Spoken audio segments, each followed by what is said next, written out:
Hello YouTube and welcome to lesson 8 of the Adobe XD tutorial series, and today we're going to look at layers inside of Adobe XD.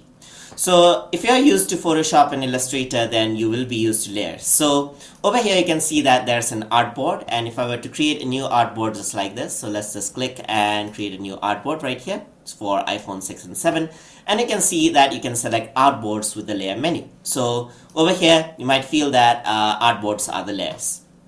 But over here what you can do is you can create individual rectangles right here, and you can see that the layers are actually here. So let's assign a different color for each of them. So let's assign red for this, and let's assign green for this, and let's assign another color for this, like let's say blue, and let's assign something else for this as well, so something like yellow.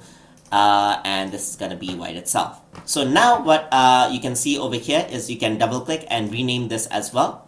So if I were to move the red icon right here, you can see that it is underneath all of the shape. So if I were to bring it up, click and drag, you can see that the layer aligns just like what it is aligned like in the list right here. So you can just drag it up over here, and you might be familiar with this in Photoshop, Illustrator, and Adobe other Adobe applications that you might be using. So this is quite similar.